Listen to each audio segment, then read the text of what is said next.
Hi, my name's James.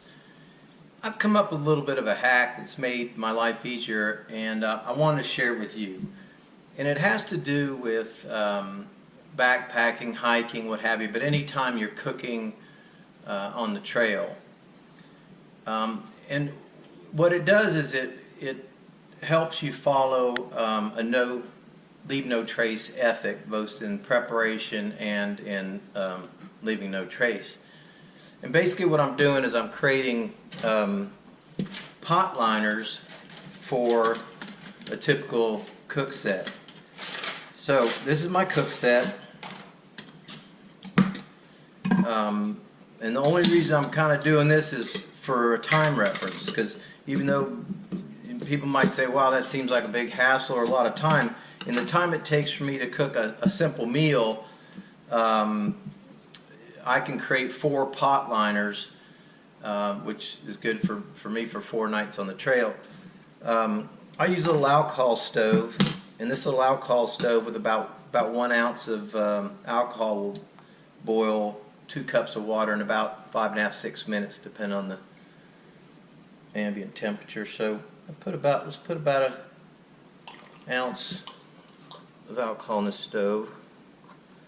Wet the wick a little bit.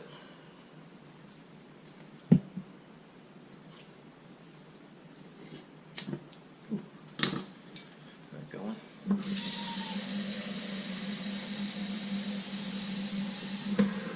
About 2 cups of water. And you'll see in the time it takes to make this meal, I can have 4 of these liners done. And basically what I'm doing is I'm going to take one of these Reynolds kitchen oven bag, and I'm going to create 4 bags. 4 bags that will fit the size of a typical cook pot. And I drew these lines just to demonstrate. This is the smallest bag I can find. That's the large size. These are the lines we're going to be creating, and this is the factory seam. I don't know what this stuff is. It's some sort of nylon, but it's just a tube of nylon with one factory kind of a welded seam here. So we're going to be bisecting this bag twice. And the clue came to me when I saw the instructions on the box that say preheat the oven to 350 degrees, but then do not exceed 400. So whatever this stuff is, it's got a melting temperature above 400 degrees.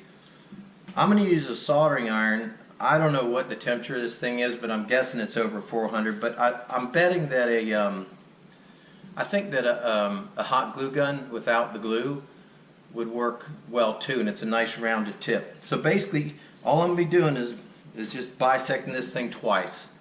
So you get straight edge. You don't, like I say, you don't have to mark it.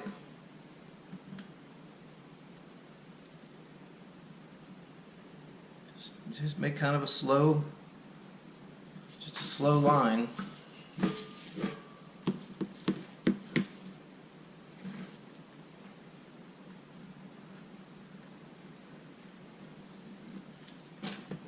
One direction.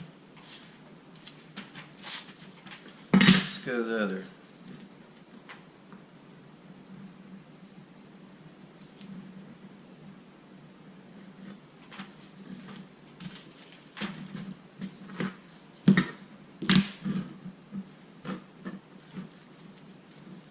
So that I can hear that pot going already a little bit.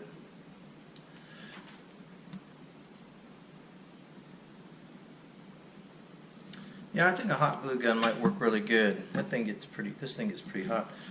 Alright, so here's one with no factory seams, and this is what you're going to end up with, a little bag like this. Now, and you got 4 of them. So the time that took compared to getting mac and cheese or noodles or couscous out of that pot, and then the fact that I'm not leaving little remnants behind for the animals or people that come behind me, I'm taking everything out with me. I don't actually cook in it.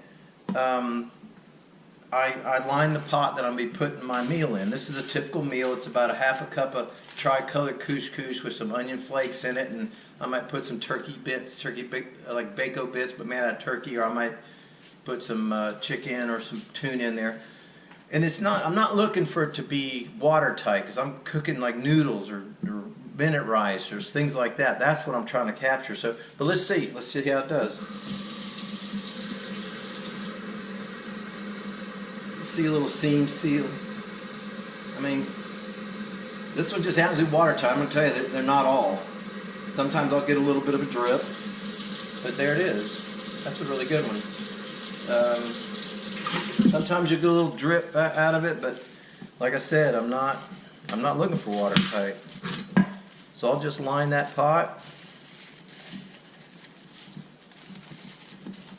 And put in your noodles or whatever, whatever you brought. And it's really the same as the folks that kind of eat out of the, the specially prepare the mountain home or the type of stuff you buy. It's the same thing. You're just eating out of the bag. Let's see how this is doing. Ooh.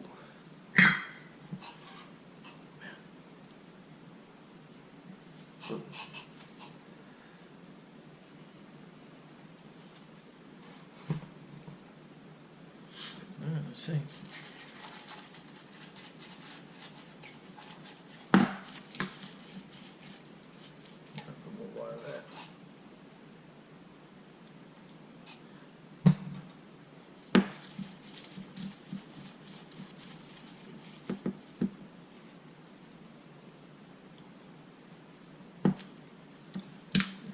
And that's it. You eat your meal, and when you're done, you toss it out. You leave no trace. Well, I hope that works out for you, and thanks for watching.